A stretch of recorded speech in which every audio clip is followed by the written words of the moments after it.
Welcome back to part 2 of my chat with retired cop Matt Moss. In part 1, we talked about Moss's early career in police with the Tactical Response Group. It was full of action. He was involved in one of the country's most violent riots, and he was also shot during an armed raid. We're now going to talk about his career in SWAS and his transition to detectives and what he has been doing since retiring from the police. So welcome back, Mossy. Oh, good to be back again, Jubes. Good to see you again, Mossy.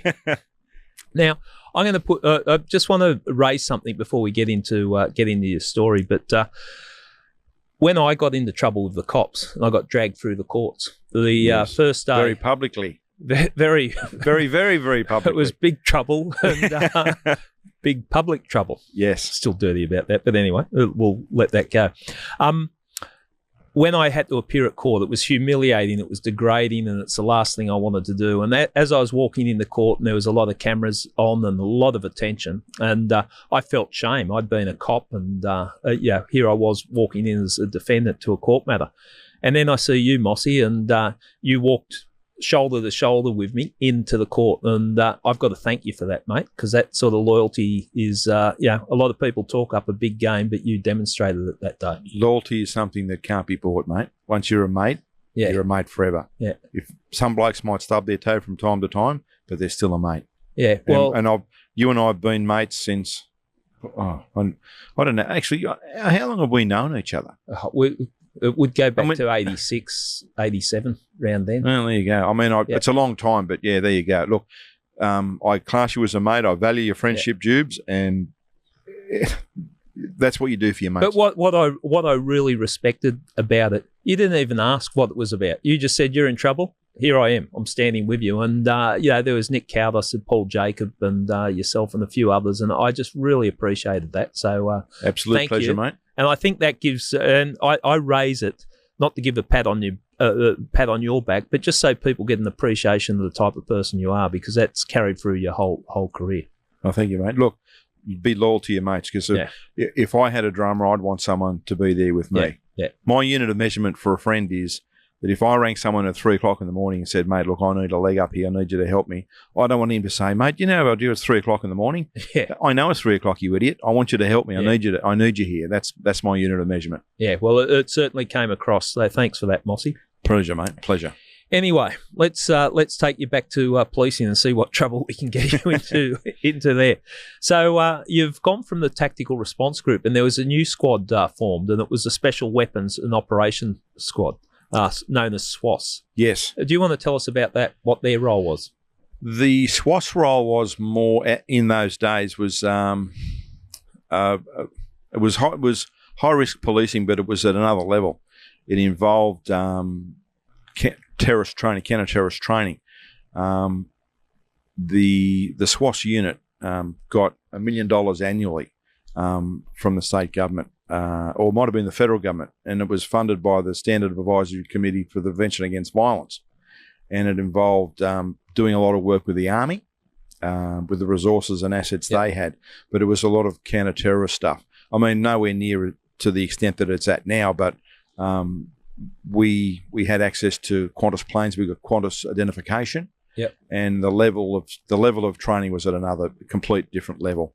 The Tactical Response Group had their charter of operations, but if it was too much for them to do, then the SWAS would formally take over. I sort of rated as the TRG was an apprentice school. And then you're a qualified tactical operator if you made it to SWAS. So and you tend to get invited to there. A lot of blokes made application, but you tended to get invited. So and quite often when the standard's set that way, it filters out and has people that can add something to the unit. Oh, I mean the best times in the cops for me was that, because the level of training, it was like we'd have shoots and there'd be that much ammunition, you get blisters on your thumb just loading the magazines. You get sick of firing of the SMG. We had small H&K MP5s and pistols, and you just get sick of shooting. There was one day where we had roping and rappelling training. We were jumping out of Iroquois helicopters. And we had that all day. You got sick of jumping out of a helicopter with a with a rope bag on and rappelling out. I mean, it sounds sexy and it's great doing, but you just got sick of doing it. Yeah, it does. I remember because I did a secondment there, not to the SWAS, but it was when it was the TOU, and the amount of shooting that you do. It's just, when you're in other squads or when you're in just normal general duties police, you get one shoot a year. One shoot a year and you'll shoot. Yeah. And here with this, you've got buckets full of ammunition and just go for your life. Exactly. You could come to work, and if there was no jobs on, you could just say to the boss, we're just going to get into the range and, put a few shots down range, and, we'll practice. But at that level. And what weapons were you using? Because we had Glocks then. Yeah. The police have got Glocks now. Yeah. But we had 9mm Glocks then. That was 89. And we had the shotguns, Remington 870s, and we had H&K MP5s, which were 9mm. It was 1 round, 3 round, or fully automatic. Yep. And that was the weapon that we used for CQB, close quarter battle stuff.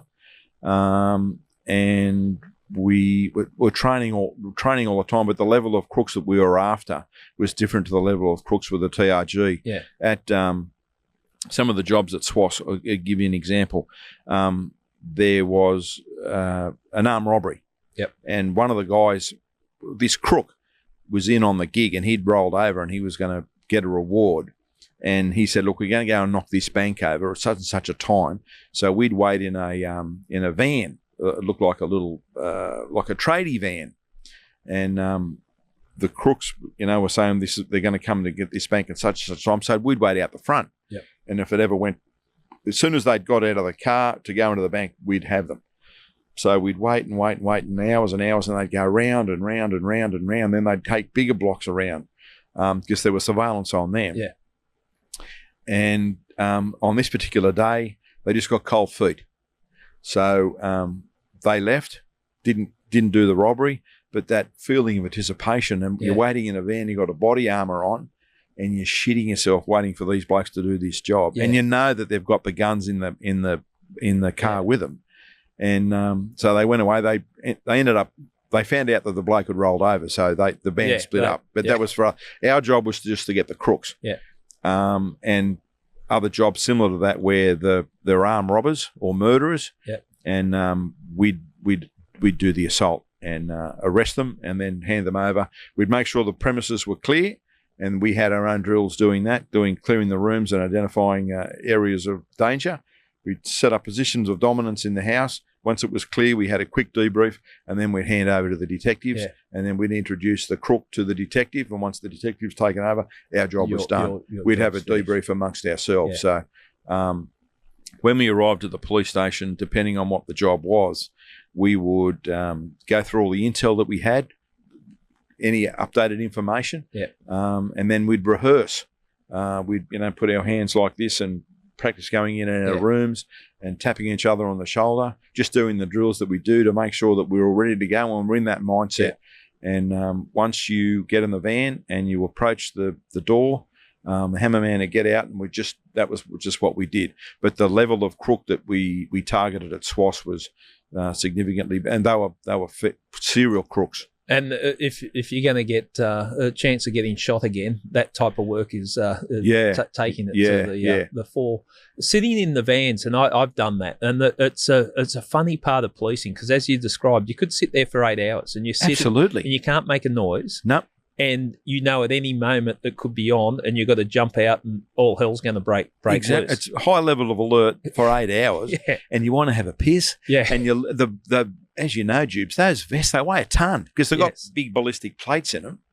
And when you got the half a dozen of big burly blokes sitting in the back of a van, it's farting, burping. It's not very comfortable. It's not politically correct. And your legs go numb. Yes. You've got to keep moving your legs because you jump out, and if you can't run. Yep, exactly. But it is also one of the, it's really the sharp end and condenses down the good guys versus the bad guys when someone's going to rob a bank and you jump out and you've got a bigger gun. Exactly. And all of a sudden. And the crooks would never, never expect that. And you see the look on their face when everyone pulls out of the van. And I can remember this job. It was at Revesby, and we met at Bankstown Police Station, And this guy was the biggest, baddest guy in the world. He was a bikie, hated cops. He was everything evil, and would not hesitate in shooting the cops. So I remember this night the boss come out, the boss of SWAS, the inspector was there, and he never ever comes out to these jobs. And I remember thinking, wow, this is, for the boss to be here, this is pretty full on. So we have the briefing at Bankstown. That's with everybody, the GDs, the detectives, Intel are giving us all this drum. Then we go to Revesby Police Station. We have our own brief. And the boss is saying, look, boys, please focus. This is really, really dangerous. If this bloke gets a chance to shoot you, he will. So please, everybody, be careful. And I mean, for the boss to say that aside to us, you're thinking like, this is really full on. So we do the drill, smash the door open. Sometimes the door may not open the first time. Yeah. You know, you got a big sledgehammer and it hits the door and the door's reinforced. And you just once that first hit goes, your element of surprise is lost. Yeah. So he hits the door the first time, the door opens, textbook open. So we race in, police, and on the H&Ks we had these big General Electric brand torches. Yep. And with the smoke and everything that's going on once we get in, they look like big lasers. And we race down, clearing all the rooms, and here's this crook, pissed the bed. Right. Pissed himself. Yeah. Just that scared. I mean, we had respirators on, we had our flash hoods on, all dressed in black, and he pissed himself. Look, this bloke, the biggest, baddest bloke in the world, pissed the bed. But part of that is that surprise element where you get in there, but that intimidation, that professionalism, and you've been a detective, I've been a detective, but I still maintain the most professional group in the police, the tactical police. Because if you make a mistake in tactical policing, the consequences are very, very high and very public. You can't sweep something under the carpet when guns are going off. And the briefings, like we know homicide briefings, they're done professionally. But the tactical briefing, it's anal. It's everything, isn't it? Oh, exactly. But it needs to be, because if an officer can be killed, well, we need to mitigate everything we can to try and protect everybody. Yeah. I mean, whilst we've got to target the crook and get him, we want to make sure that he's not killed. Mm. We don't want anybody hurt. We just want him arrested. Then the detectives can come and interview him about whatever he's got. That's fine. But the level of discipline and the training and there's so many things go through your mind at the same time. Yeah. It's hard to put into people's minds what it's like, Jubes. As you know. Yeah. It's so, and the briefings, like you say, homicide briefings are one thing, but the tactical stuff, you need information in real time. Yeah. You need to, if you're getting stuff off the phones, it needs to be given to the operators in real time. Yeah. And so you can do the job effectively and safely. And you make a mistake and there's a huge problem. But there's another, I think, misconception that they think the knuckle draggers, the tactical blokes, aren't smart. No. I know, like the people I know working there, but also when I was seconded there, I was surprised of the type of conversation you hear around the mill room. There's some really intellects in there, and you get all sorts. They're not idiots. I mean, they are the difference between anarchy and peace. Yeah. They are in case of emergency, break glass. The tactical guys are the only guys that are left between anarchy. Yeah. And the crooks know. I mean, I know when we were doing business in '89 and on. The crooks knew who we were. They knew of SWAS. They knew those guys dressed in black. You know, they weren't to be messed with, because armed robbers talk to other armed robbers, and they talk amongst themselves and go, Jesus, who are these blokes? They are taking care of business. And if a crook put on a stink in a room when we'd got him, we'd the only thing he left of him would be the tongue out of his shoe and in his eyelash. That was the only thing left of him. Because, I mean, if armed robbers are serial bad people, and assaulting a policeman compares nothing to the offence of armed robbery. So, if they put on a stink, we did settle it. But that's it's the way it had to be. All policing can't be that way, but that's the sharp end of the policing. Violence meets violence. Exactly. Yeah. And, I mean, it was as much as a psychological, but it also put them on the foot to say, listen, boys, you think you're in a gang. I'm in the biggest gang in the state. Yeah. So don't take a knife to a gunfight, you imbecile. Yeah. And let them know. And it was a real power play. They didn't. They may have believed they had the resources and their mates to back them up, but no, they weren't in the same postcode. You stayed in SWAS for years, didn't you? You were in I stayed in from '89, and then I left in '94. That's when I wanted to be. I left from SWAS, and then I went to the Major Crime Squad South Region to do the woodchuck stuff. What made you decide to leave tactical policing?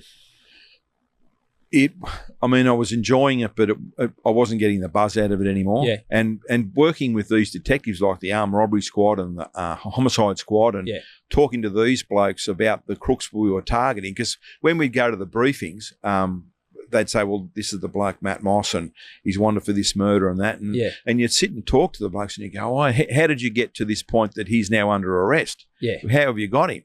And then they'd say, well, this is what we've done. I mean, it might take 18 months to find the bloke. Yeah, I understand what you're saying there, because I was torn between whether I wanted my career going tactical or in the criminal investigations. And criminal investigations, you find out all the stuff. Like the tactical is the excitement, the adrenaline, but with the criminal investigation, it's a different way. It's hunting humans. Yeah. To me, homicide is hunting humans. But the armed robbery stuff is all great. But, I mean, the processes in which you go, because as a tactical bloke, you only see the end. Yeah. This is the bloke, he's under arrest, that's it. Yeah. But the things that have gone on beforehand, that's I thought, like, this is really sexy. Well, I've often said, like, people, what was your career in the cops like? And I said, I got paid to catch killers. Like, can you think of a better job? Mate, I had 31 years in the cops. I'd have done it for nothing. I'd say, Mossy, that's why we get on, because I'm the same. Mate, I would have done it for nothing. Yeah, it was great, and that was talking to these blokes at the briefings, Jubes, as the homicide, when you'd be given briefings to the tactical blokes, to know that the processes that have gone on to get this bloke, and I thought that was really sexy. I've done my time doing the tactical stuff. It was really great, but now I want to move on, because to chase crooks and hunt humans, it's the best sport in the world. Yeah. Yeah, that's a good way of describing it. So you went to, you were doing, you call it woodchucking. Yeah. So helping out in major crime squads and getting some experience in plainclothes. It was like a work experience thing. It was 12 months at the South Region Major Crime Squad out of Strawberry Hills. And you spent roughly a month in each of the squads that existed. There was homicide, fraud, consorting, arson. And that gave us a way in major crime to see if you've got what it takes, and also whether you like what... I wanted to see... I didn't know what I didn't know, and I didn't know whether I was that way inclined to become a detective. Yeah. So it was a learning curve for the squads to identify whether I would make it, and I wanted to see whether I had the wherefore to make it, because you made mention about some of the tactical blokes, Jubes, but gee whiz, some of the blokes in the homicide or armed robbery or these squads, they've got brains the size of watermelons. They're just freaks. Yeah. I mean, what they don't. I mean, what they like. I'll give you an example. Paul Jacob. What he doesn't know about homicide investigations is not worth knowing. Yeah. I mean, I'm not in the same postcode. He's forgotten more about it. He's just a freak. Yeah. Same as Russell Oxford. Yeah. I mean, they could tell stories for weeks at a time about some of the homicide jobs they've done, and they're just good at it. Yeah. They've got a God-given gift to be a homicide investigator. Well, we worked together, and I think this is the first time we're working together a long time on with Paul Jacob on Strike Force Irondale, which was that was investigating the death of Carolyn Byrne. There's been a lot said about the matter. A person was charged with murder and acquitted, and charged with murder, convicted, but on appeal was acquitted. So we won't even mention that name, but we can talk about Carolyn Byrne. And I know you came onto the strike force. I've been working with Jaco for 4 or 5 years. Absolute legend, champion. And people that listen to the podcast to hear me talk him up all the time, and reaffirm what I'm saying. Like he just inspired people. I met Jaco at Chatswood on some SWAS jobs. Yep. So that's how I met Jaco. I'd known of him, and I'd quarterly met him through the jobs, et cetera, and I'd formed a view about him and the reputation that he enjoyed at Chatswood. Yeah. And he was a lovely champion, amazing investigator at Chatswood. But then getting on Iondo with you and Jaco and the rest of the boys, that really cemented and confirmed to me that what that guy didn't know about homicide investigation is not worth knowing. And that was a tough investigation, and it was stuffed up at the start. Like it's I think it's fair to say that, and a basic mistake made where they've treated a situation as making an assumption that it was suicide, because of the lack of information that was gathered at that initial time. It made it harder to investigate it down the track to determine whether it was a suicide or whether it was something else. But Jaco leading that, and it was a high-profile investigation. Very high profile. The pressure he was under on that investigation was incredible. But the media pressure, the pressure from the cop, the pressure from the bosses and the cops. There wasn't so much pressure from the coroner. John Appenather, he was very supportive. He was very supportive of all of us. Jubes, as you know, he was a great coroner. He was terrific and hugely supportive of, and he was acutely aware of the investigation at the start and the mistakes that had been made.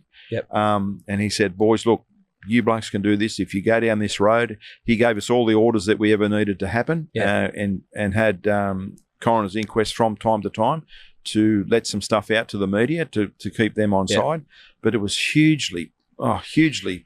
And we got, and I've been criticised for getting too close to victims' families, but we got to know Tony Byrne, Carolyn's father. Lovely man. What a gentleman. And gentle. He is a gentle man. He is a gentle man. A lovely bloke. Lovely man. And like people that I don't think you should be doing homicide if you're not prepared to show humanity to the people's families. Now, he just wanted to find out what happened to Caroline. Exactly, as any father would. Any father, and he had to keep pushing, fighting town hall. But all the time he maintained his dignity. Tell us about your experience with Tony. I found Tony, and you said it at the start, Jubes, he was just a gentle man. All he wanted to know was what happened to his daughter. The allegation was that she committed suicide. He says, "I know my daughter. There's no way in the wide world she would have committed suicide." And he wasn't getting heard. So he kept going and going and going, and he got what he wanted, and Iondo was started. And we, in my view, we found out exactly what happened, Jubes. In my mind, I have no doubt at all about what happened that night. I won't go into it, but you and I both share the same view that she didn't kill herself, mate. She didn't kill herself. It was, I think those tough type of investigations, that's where the quality of leadership, like someone like Jaco, comes out to, because it is a real team environment, isn't it? Because on that investigation, this is what trying to give people an understanding of a homicide investigation. You can make advances in millimetres. It's incremental. It's so hard, and you've got to turn up every day and think, I'm doing the right thing. People fall by the wayside. You didn't. You stayed on it. People lose interest or give up because the challenge seems too hard, but you've got to just hang in on those difficult ones, haven't you? If you in your own mind believe that there's an end to this, and you think, well, this is what I believe has happened. And I think if we go down this track and we follow these leads and we talk to the witnesses, because witnesses are like dominoes, one leads to another and knock onto another, you'll eventually get what you're looking for. But it's crawling inch by inch every single day. It's not like on the TV, it's over in an hour. And nothing could be further from the truth. Hey, now that we're talking, I'm just thinking as you're talking about that, because I've tried to explain the role of an analyst, but let's give a shout out to Bianca. Bianca. Commoner. I love her. She's great. I think the most valued employee in the New South Wales Police in the work that she did on that investigation. And she public servant. She had an encyclopedic knowledge of Irondale. She could tell you, this witness said this on this day, and remember that. And I go, oh, bloody hell, you're right, you know. She had an encyclopedic knowledge of Irondale. If there was if Jaco wasn't available or you weren't around, you go and see Bianca. Say, excuse me, love, what did this? And she wouldn't have, she'd tell you, and you get the statement, knowing to go and get a statement from someone, and you go, she's absolutely right. In the whole team, if someone had to be flicked from the team, I'm sure you and I would have gone before Bianca. Exactly. But she was the same with Darrell. And that's a murder of 3 kids, historic, so much information. And she could just rattle it off, and that's a skill off the top of your head. Yeah, like if you've got you did a few presses. Yeah.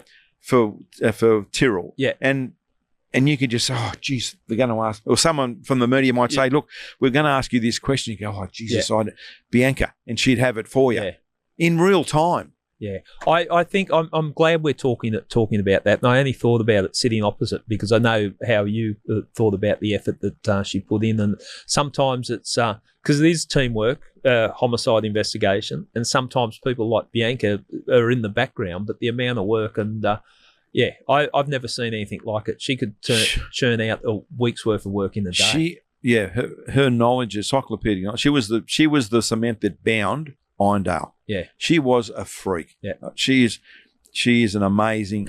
She's got a gift from God about being an analyst. She is a freak. Well, she prepared because I had to go over to London and interview the person about it, or a person about it. Yeah. And she prepared, like the folders that she prepared when Jason and I went over there. It was just incredible, the attention to detail. And she's done the same thing with Barrel. For Barrel, yeah. I mean, that's not surprising. That's just what she does, and that's just how she does her business. I think in homicide, and I've been out of it for a couple of years now. You've been out of it longer. But we need to acknowledge and recognise the work of analysts and the importance of having analysts there, someone that's got their head around the finer details. To me, an analyst is like they're like a chef. Yeah. They get all these. I knew you'd bring it into cooking. Don't worry, Mossy. We're going to talk about your cooking career. The analyst gets all this raw information. Yeah. From every direction. And then they turn it into a meal so they can feed us, so we can go out and you need to go and talk to this person. Yeah. And because they're going to give us this. And hopefully when you get the statement, you'll get this. And then that witness that'll identify somebody else down the line. Yeah. So they get all this information. We haven't got the capacity to deal with it all. They get it, put it in a spreadsheet, put it together and go, okay, go and interview this bloke because he's hopefully going to say this. Yeah. And everything Bianca said, go and see this bloke, he'll say that. That's exactly what he said. Yeah. It's a good way of describing it because she brings it all in. Because they feed us. Yeah. They give us the direction to go and what we're looking for, and all the hard work, heavy lifting's done by the analysts. And they just say, here, boys, there's your meal, go and do it. I can't read hundreds and hundreds of pages of statements, but if I get We haven't got the time tubes. If I get this condensed If we're investigating a murder and we've got to go out and see this bloke before he flees the country, we've got to go. And knowing that you can trust the person that's provided you that summary of all the documents, it's accurate. And, absolutely. If you had a dud analyst, well, you're duplicating your work again because you've got to go through the work that they've got. What did you base your opinion on for you to give me this? You've got to check it over again. Yeah. So your time at Rose Bay, how did you find going from tactical policing to because you did, we wind it back, we got sidetracked with Irondale. You went woodchucking, as you said. So you did a 12 months apprenticeship. Yep. And you thought, I want to go into plain clothes. That's where my career lies. And then you got stationed to Rose Bay. Yes. A police station, and that was working as a generalist detective. Yeah. Break and enters, petty thefts, fraud, a lot of fraud in the eastern suburbs. Yeah. Assaults. Just garden variety stuff. It is a good way to learn your trade. Oh, absolutely, it is. Sexual assaults. It's a great learning ground. Yeah, you when you were there's a high profile incident, and it's someone's death. So we talk about it respectfully, but the suicide of Michael Hutchins. Yeah, you were called out to that. I was at Rose Bay. On the morning that he was found. The housekeeping went to the room. He was to check out, and the lady pushed the door, and he was hanging from the door, whatever that device is that closes and opens the door. He had a belt around his neck, and it was all really sad. You were called out in the capacity of a detective. Yeah, the GD guys went there, but there was nothing they could do because he was already passed, and. Although it wasn't suspicious at the time, no one really knew what the course of events were. So as the detectives, it was our job to go down there and just establish what had in fact happened. How did you feel doing a job like that? Like the significance of that, it rocked the country. Like he was about as high profile a rock star as you could get. Absolutely. And I was mindful of that. At first I thought, it's sad. because he had a gift as well as a singer, songwriter, and entertainer. He was, man, I love the songs.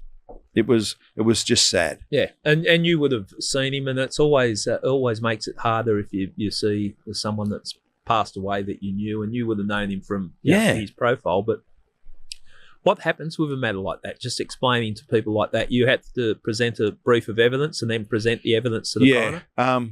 Because I was only very young as a detective. I was passed on to a detective there and the detective sergeant, because the media attention that it drew in Sydney was significant, but it was international. Yeah.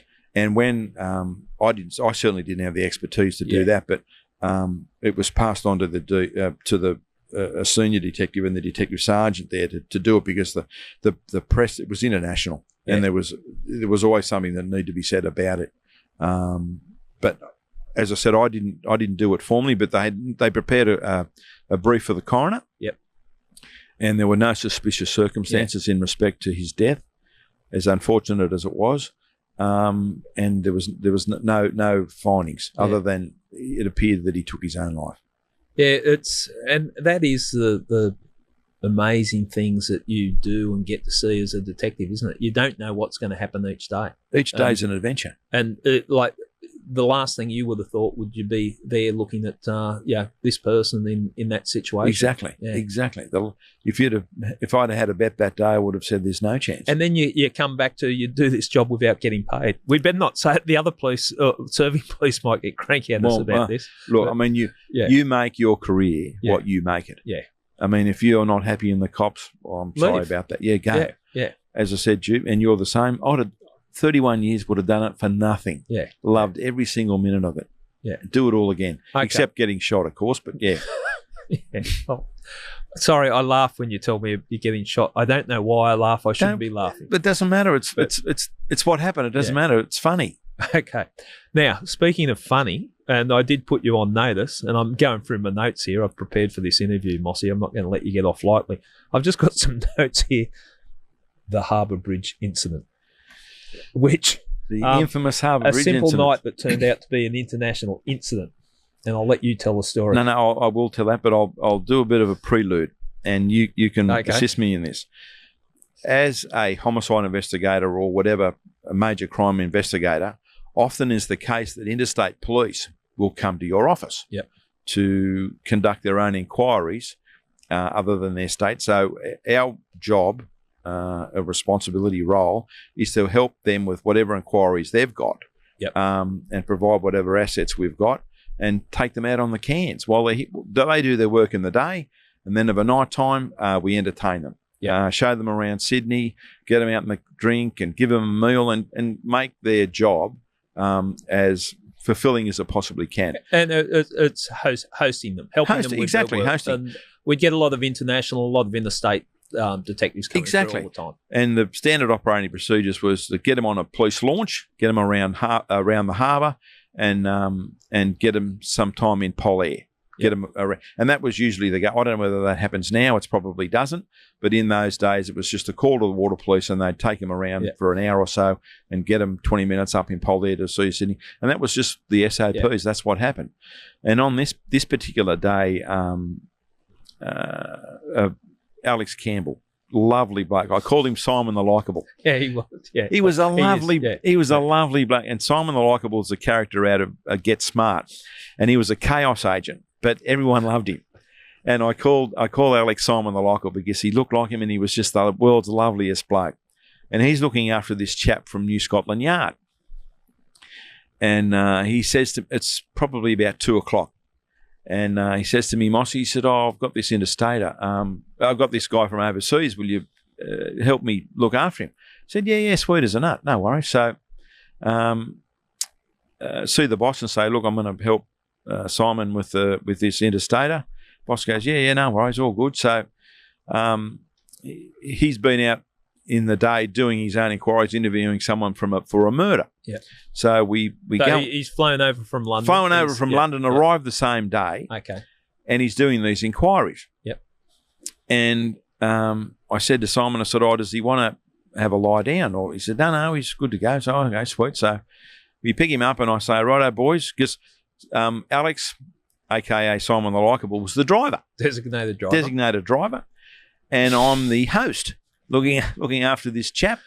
So the first port of call is to the South Sydney Lease Club, which isn't there anymore. So start having a few beers, and I'm thinking, okay, he's only a little bloke. I said, okay, we'll have a few beers, then we'll go and get a meal, because they had a Chinese restaurant in the club. So said, come on, mate, we'll have something. He said, no, I don't want to eat. I said, oh, Jesus, okay. So we're having beers, and I said, mate, come on, let's have something to eat, because he's flown all night. Yeah. And we're probably into our third beer, and he doesn't want to eat. And I said, well, this is going to end badly. Okay, so I said, well, eating's cheating. That's right. Let's get on the cans. So then we go to we went from there to the Kirribilli RSL. It's a beautiful outlook over Sydney Harbour. Still doesn't want anything to eat. We've offered him friend in. Oh no, we went from South Sydney Lease Club to the Friend in Hand at Glebe. Yep. Always plenty of colour of movement at the pub, so we have a few more beers there. Still doesn't want anything to eat. Still bearing in mind he's been on the plane for 24 hours. He's probably had no sleep. He's on the drink with me. I'm drinking like I'm going to the electric chair. And he's doing his best, little buddy, to keep up. So I don't know how many beers we've had at this stage. So then we go to the Kirribilli RSL and said, mate, come on, let's go have a few. You got to have something now, because I'm bloody starving, you know. He goes, no, I don't want to eat. Oh, this is good. So more beers at the Kirribilli RSL, and say, mate, it's time to go, because we've got to get up for work again tomorrow. So it's all good, and we're on our way to the car, and Simon, he's probably had 2 light beers all night. So we're on our way to the car, and he doesn't get in the car, saying, come on, you idiot, get in the car. Your English friend. Yeah, he's saying, I want to go dancing. Thinking, oh, Christ, we're not going dancing, you imbecile. I've had 7,000 beers. You've had 20. We'll do it tomorrow. You know, you're still here tomorrow, so you can dance the house down tomorrow. That's great. But we've got to go home. Let's go home now, and we'll make a day of it tomorrow. So I promise tomorrow we'll go dancing. So we get him in the car. It's all great. So we're approaching the Harbour Bridge, on the deck of the Harbour Bridge, and in those days they had ticket collectors, toll booths. Yep. So we're just exchanging pleasantries on the way, talking about what we're going to do tomorrow and looking at everything around us. And then we're just waiting in line to filter in to pay the toll. And this lunatic gets out of the car, out of the back seat, screams around to the front of the car, goes to the toll booth, and gibbers. I mean, I couldn't hear what he was saying at the time, because I'm half cut, full cut, and he's gibbering about, pointing at us, saying they've robbed me and flogged me, and so this poor girl, hits the alarm button, right? And I'm saying to Simon, leave this lunatic, let's just get out of here. And he's screaming, blowing up. He's blowing up like a Saturn rocket, this bloke. So 2 minutes later, all these police cars turn up. This bloke's going off like a lunatic. I'm full of piss and bad manners, saying to Simon, fuck him, let's get out of here. I want to go home. So the cops come. They don't know what's going on. So they arrest Simon and I. So Simon says, look, we're from the police. This bloke's an interstate. And I'm going off like a Saturn. I'm going off like a drunken imbecile. So they arrest us straight away. You're under arrest and you're under arrest. So they breath test Simon, sweet as a nut, and this bloke's putting on a stink. So they arrest him. Yes. So the victim's now under arrest. He's in the back of the van with the uniform bobbies. Everyone's looking at each other going, what the hell is going on? I'm going off, going, what the hell? This bloke's trying to say this and that. And I was using some quite colourful language tubes, as you can appreciate. I was filthy. Yeah. Had a big night on the drink, wanted to go home. So and you've been accused of abduction. So I've been accused of robbery and assault and everything else. So we're under arrest. Simon's under arrest. I'm under arrest. We drive ourselves to the police station under arrest. Yeah. So we under arrest. Pull up system. Yeah, we pull ourselves up at the police station at North Sydney, and we get separated. We're spoken to by a couple of young blokes, and then the boss arrives, who I knew. And by this stage, the balloon's up. This bloke's in custody, and he's going off about these allegations that I've assaulted him, I've taken his wallet and flogged him with an inch of his life. So the boss turns up. I won't name this bloke. And I know him. He's a good bloke. And I said, "Oh, hello, mate. How you going?" He goes, "Don't call me mate." I said, "Oh, Christ, here we go. this is the last thing I need." So he looks at my hands. Yeah. And look, I've got my suit on. Yeah. Have my suit and tie on. And he's looking at the buttons of my shirt. Yeah. He's looking for blood. He's looking at my face, looking at my hands, and he goes and sees Simon. And Simon gave him the course of events, and I'm going off, obviously. And he comes back to me, and he goes back, talks to the crook, and they work out that nothing's really gone. He makes an allegation. They really don't believe what's gone on. They eventually find his wallet, okay, and he's carefully hidden in his pocket of his jacket. Fuck me. Yeah. The last place you'd want to look for a bloke's wallet is in the breast pocket of his jacket. Yeah. So they find this. So they take this lunatic home. An inspector from Homicide comes to North Sydney. Yep. Says, "What's going on?" "Yeah, we've told him what's gone on." Simon and I have to get the train home. The cop car has to stay in the police station.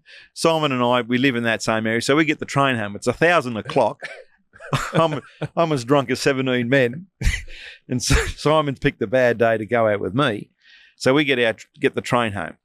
So the next morning, I get frocked up, not feeling very well, and Paul Mager, who was the inspector at Homicide on the team. Great operator. Oh, champion bloke. Yeah. Really old school, but hard but fair. Hard but fair, but a really genuine, honest, loyal bloke. Yeah. Good team man. Yeah. So I walk into work looking a bit dusty, and the loon calls me over. He goes, "Mossy." So, "Oh, morning, sir." He goes, "What the fuck is going on?" And I said, "Oh, sir." Did you see me and Jaco just snickering in the background? Were you there that morning? Yeah. Oh, I don't remember that. I just remember the loon looked at me, and he was focusing on me. He's going, "What the fuck have you done?" And he said, "Look," he said, "just tell me the truth. Just tell me exactly what happened." And I said, "All right, boss." I told him exactly what happened, the truth, where we went, because he'd already been briefed from the inspector from the night before. I told him what went on. So I told him everything that we'd done, all the places that we'd been to. I said we'd been on the piss, we hadn't eaten. Yep. And he just blew up the Lux on the bridge, and that was it. He said, "Is that the truth?" I said, "It's the honest truth." He said, "Okay." So he went and saw, I don't know whether he saw Rod Harvey or Clive Small, who was the boss at the time. He reported it up, and that was sort of it.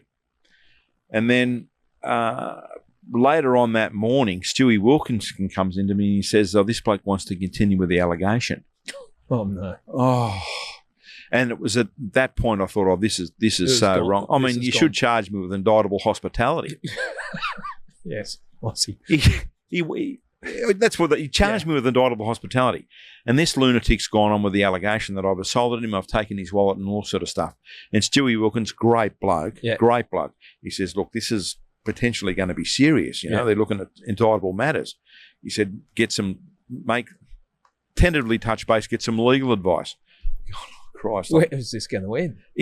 And I was thinking, this is bizarre. I mean, nothing happened. Yeah. They found his wallet, but he says he wants to go on with it. So I make a couple of calls saying, "Look, this is what's happened. This is what's likely to happen." So Stewie Wilkins says, "Look, we'll do a quick recorded interview, and this is on the Friday morning, and we'll hold it over till Monday." So I do a quick recorded interview with Stewie, who was terrific, looked after me like a silkworm, and all it was just to get me over the line until Monday. Yeah. So I do a quick interview. Lock in the version that I'm committed to. Yeah. And then he said, "Look," he cautioned me. Yeah. No worries with that. Board. He cautioned me. It was a criminal investigation, and I answered everything that he asked me. And he said, "You're not supposed to, don't talk to anyone about it, the standard cop stuff, as you know." And I said, "Sweet." So come Monday, I'll get interviewed. But over the weekend, a call had been made to New Scotland Yard to the commissioner, I think, to say, "Look, this bloke's making some serious allegations. They're without foundation. He's clearly got some issues. So they sent a superintendent over from New Scotland Yard. I remember that. Yeah, to come and see this bloke and work it all out. I didn't think it was funny at the time, but on the Monday, Stewie Wilkins told me, look, at this stage it doesn't appear that it's going to go on. Yeah. And Rod Harvey spoke to me. He said, look, this bloke's got some issues. You don't want to charge anything. And I said, I don't want to charge him anything. I just want this thing over. Yeah. And they said, look, it's clear that he's got some issues. He's had some issues with him that he brought over from England, right? That he got on the drink and he's had a flame out. Lost it. And I said, look, I've got no dramas with him at all. Yeah. But as long as I'm not going to get charged. So long story short, he had some dramas. I wasn't interviewed. I got interviewed by Phil Meehan. Yep. Did a quick record interview about it. Nothing ever come of it. And that Monday or the Tuesday, Rod Harvey gave me a letter that I've got now that I showed you this morning, apologising. This guy apologising to myself and Alex about what had happened. And for the listeners, Mossy did bring. I've got the letter he here. brought the letter in, and I have cited the letter, and it's our or Mossy's English best mate apologising for what happened. So unreservedly, it was just a bizarre story. And, it is. It was. I made the papers, and anyway, look. And when we were laughing, we were laughing with you, Mossy. We weren't. I know. Because when the loon said to me, he said, "Tell me the truth." Yeah. And I. It was serious. No, it was. I had no clue. Yeah. And he said, "Just tell me the truth." And I said, "I'll tell you the truth, Loon. I promise." And I told him everything. He said, "If that's the truth," he said, "that's sweet." And then it went up, and it come back that he'd flamed out. Well, there was some benefit to it because when Jason Evers and I went over to London to work on that, talk to that chap. Yeah. Scotland Yard were all over us. They wanted us to tell what we knew about the story. Oh, really? So, yeah. Okay. So your infamy or whatever you call it had carried on over there. They were, I think, they were a little bit embarrassed by it too. Yeah. Look, it's we're laughing about it, but it looks like he had an episode or something. I don't know what he brought with him over. Yeah. But it culminated on that night. But lack of sleep. I hope he's okay now. And been entertained by Mossy. What hope did the bloke have? Yeah. Well, it was a good night, and I'm glad it all worked out well. But when Stewie said to me on that Friday that it's going to go on, I was scared again. I thought, this is ridiculous. Which is any caution me. I thought, oh, here we go. Now and I love the story, and I think people will find it fascinating. But on a serious note, with your policing, like you're at the sharp end of tactical policing, then you came across to plainclothes detective work, and at the sharp end when you're working homicide and armed hold-up. How do you balance your life out? Like that's it's pretty full on what you've been doing in your career. I mean, and you will understand this, Jubes. When you become involved in a family that's had someone stolen from them through no fault of their own, you become another family member. Yeah. And it's hard not to be touched by these people. And they rely on everything that you say. I mean, you can't tell them how the investigation's going. I mean, you offer them some sort of console to say, look, we're either moving very slowly or we're not moving at all, but we're moving in a direction. We're not going backwards. And they hang on every word you say, and it becomes life-sucking. I mean, I say that with respect to the victim, the people that have had loved ones stolen, but I mean, you're not only working on one murder, you might have two or three going at the same time. And I don't think people understand that. No. If you're on call, you might be on call. We get called every 6 weeks or so. Yeah. You might get 3 or 4 murders in that time you're on call. Yeah. And you got to handle them until there's a hand. Well, it can either be done by the local area guys, or homicide will help them, or it'll be homicide led. Yeah. I think that's the way that it still goes. It's still, as far as I know. And it's hard not to be touched by these people, but it draws the life out of you. Yeah. Because if you are, I think, compassionate or you got empathy, that type of work does. You need to have some empathy. Yeah. I mean, these poor people have had loved ones stolen through no fault of their own, and they just want to know what happened. Yeah. And you've got to, so automatically you become a conduit between the crook and them. Yeah. Trying to work out how your son or daughter or whoever it was that was murdered, how it happened, when it happened, and how it happened. And it's so powerful. Yeah. And they rely on every word you say. And and I love that, but the knock-on effect of that is it can become life-sucking. Yeah. And Steve Leach. Leachy. Yeah. Champion bloke. Good person. A week before he killed himself, yeah, Richie Sim, Paul Quigg and myself went fishing with him up at Bear Island at Pittwater. Yeah. You wouldn't think there was anything wrong with him. Steve Leach was a detective sergeant at Homicide, and he's one of the nicest blokes you Nature's meet, gentleman. And, just seemed happy all the time, and absolutely, he sadly killed himself in the office. He shot himself in the armoury of police headquarters. Yeah. I mean, if you'd have told me that Leachy would kill himself, I said there'd be no chance. And I mean, to our point about the effect that homicide investigation can have on you. Where did that come from? Where did that come from? I mean, there's no way in the world I would have thought Leachy killed himself. Yeah. You know, I can't help thinking sometimes that up there Leachy's looking down, he's thinking, geez, I made a blue that day. Yeah, you would like to think that, because he worked Ivan Milat. And, he did a heap of jobs. He was a good operator. But to our point, you don't know what it's like till you're actually working in the coalface and impacting on these people's lives, and they rely on everything you say. You found some solitude in your cooking. Yes, yeah. Talk us through that. Cooking was therapeutic for me. Yep. In that there has to be a point where you switch off. Yep. You can either become an alcoholic, or you kill yourself. And you learnt your lesson after the Harbour Bridge incident. So I got in. I always liked my food, and I like to watch the shows on TV about cooking. So I got into a bit of cooking, and as I said, that became very therapeutic for me. And I'd be on my way home from Parramatta, and I was living at where was I living then? I was up Pennant Hills Road, Oatlands. I was living at Oatlands, and I'd leave from work and I'd head up Pennant Hills Road towards Oatlands, and I'd be thinking about what was going to cook for dinner. And at this stage, I've got 6 kids at home. The wife's got 4 kids. I've got 2 of my own, so Brady bunch. So I'd be thinking of what I'd be cooking when I get home. So it got to the point that the wife was taking photos of my food, and I really love the food, love presenting, and I love the feeling that you get from people who go, "Oh, this is terrific."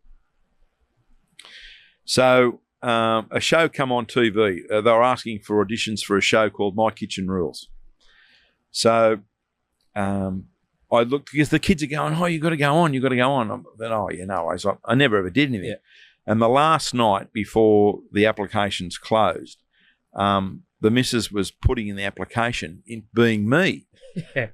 It was a Friday night, and I was watching. I'm a mad night supporter, so I'm watching the Knights get towed up on the TV. And I had a couple of beers at dinner, a couple of wines, and I'm watching the TV, nodding off asleep. So my missus is putting the application in online, being me, and she put in some of the photos of the food that she'd taken. Anyway, we get this call.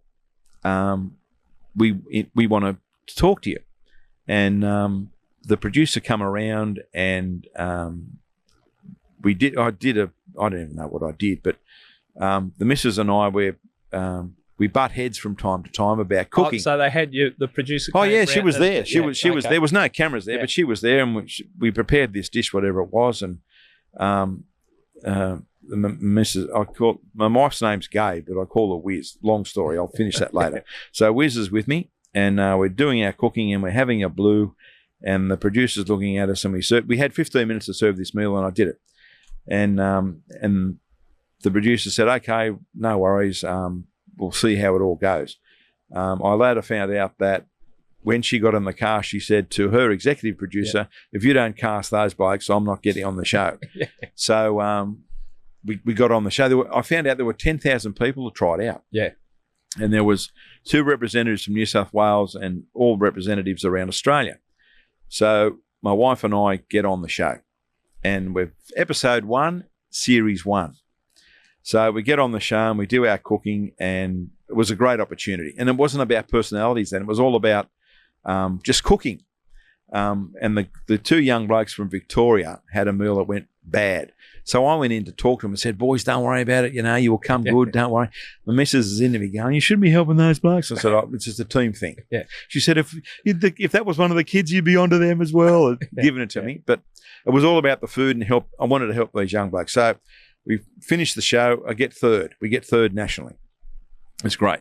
But in the process, I become really, really good mates with Manu. Right. Manu and Pete Evans hosted the show and did for many, many years.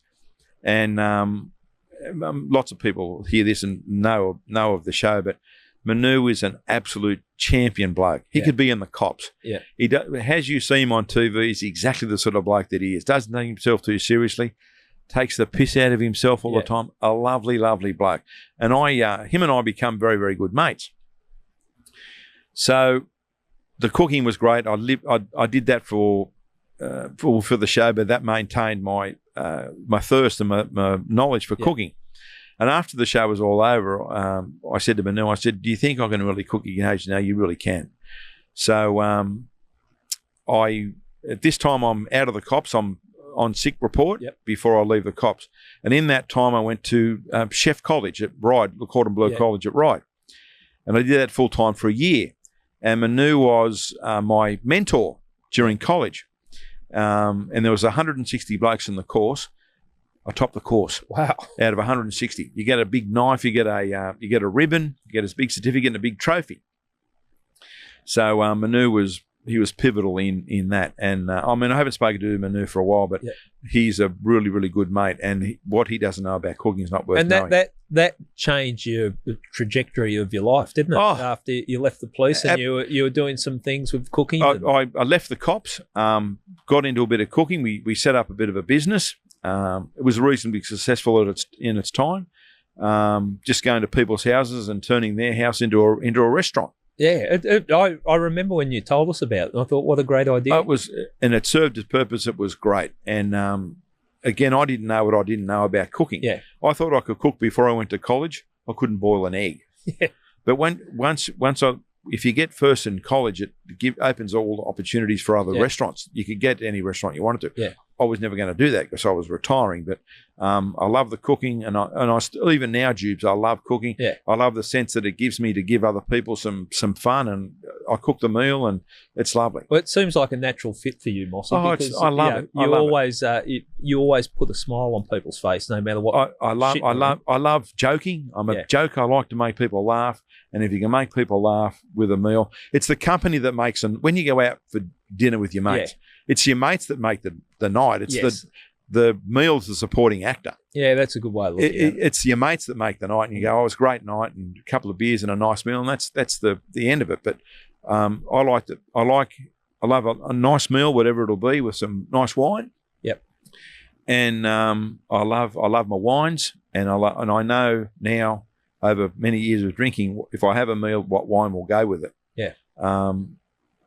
As another side issue, I now live half my life in Australia and half my life in France. My missus bought a house in France. I wanted nothing to do with it. Yeah. She went over there. She's got an affliction with French. She can speak fluent French. Yep. She said, I want to go and get a house in France. I said, good luck with that. I'm not going.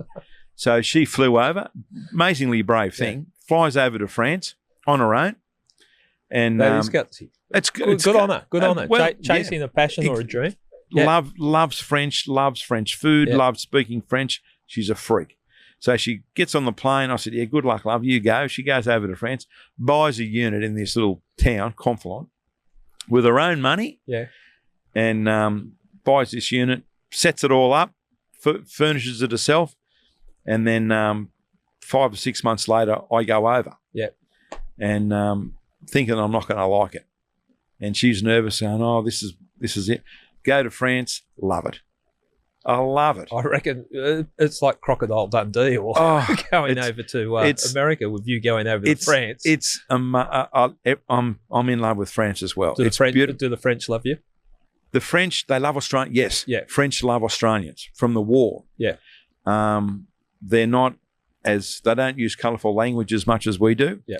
And if you can speak a little bit of French, the French speak very quickly.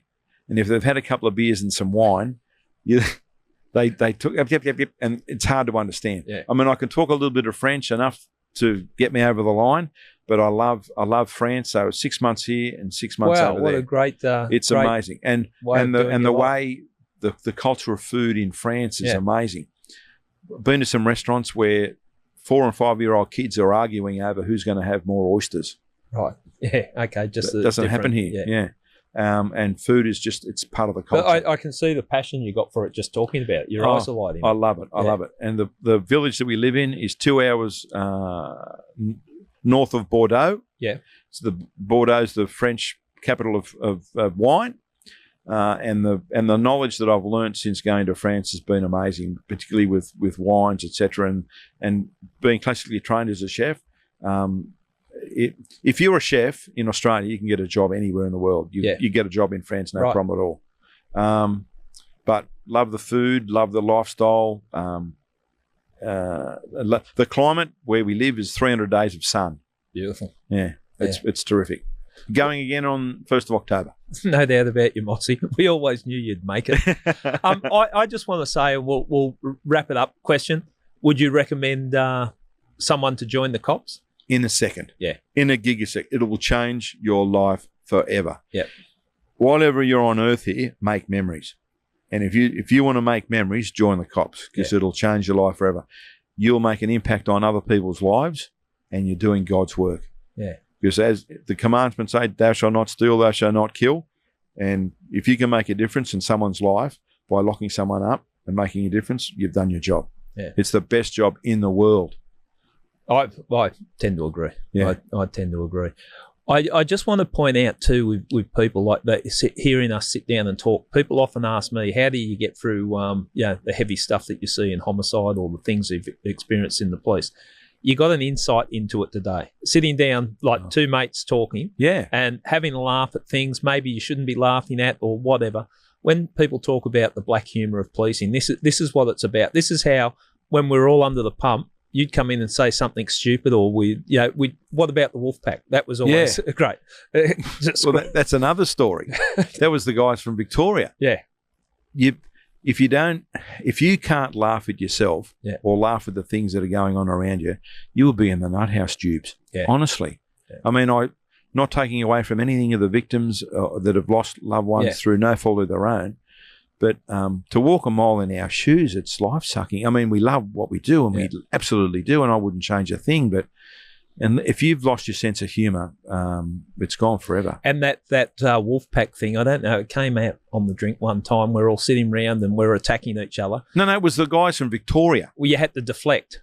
Yes, there were some guys from Victoria come up for Lorimer, which was the Silk and Miller murder. Those two cops were killed in Victoria. Yeah. And we had probably half a dozen or so Victorian guys up here, entertaining as we did. That was a great, I mean, they were up for some time and we had many nights with them. But this one night, this detective sergeant, whose name I can't remember, he said something like, I've lost my dog, or I had my dog shot, or dog got run over, and we just unloaded on this bloke. We attacked him because he showed weakness. Oh, he showed some weakness, and we just unloaded on this poor bastard. It was ruthless. It's better him than us, of course, because if someone else would have shown weakness, they would have wolf-packed us. So what we learned, you don't show weakness, but if you do, you've got to deflect and find someone else. You've got to be able to protect yourself. It's better to give than to receive. Otherwise, the wolf pack will turn on you. Yeah. Funny times. Hey, Mossy, we'll wrap it up, but I just want to thank you for the service to the community. Like you've been at the sharp end of policing. You've helped people through. You have no idea how much you help the morale in the areas that you've worked with your positive outlook on life. You're living a good life, enjoying yourself, and you're a role model to people. So congratulations to you. Thank you, Jude. Thanks for your service. That's great, mate. Thank you for your service too, you lunatic. Yeah, well, I am a lunatic, but anyway, don't turn on me. No, I'm not going to turn on you. No, I appreciate it, and I appreciate your support. So all the best for the future. I know you're doing it tough, living in France for 6 months and then coming back and living over here, but try to enjoy yourself, Mossy. I will, and this your I Catch Killers podcast, Jubes, it's a juggernaut, and more power to you, mate. It's terrific, and everyone I talk to says, "Oh, do you know Jubes?" I said, "Yeah, I do. He's a mate of mine." Yeah. And this is a credit to you. It's great, and the appetite for it is huge. Yeah, well, we're enjoying it, and speaking to some interesting people like yourself. So thank you, mate. Good stuff. Okay, thanks, Mossy. Thanks, Jubes. Cheers.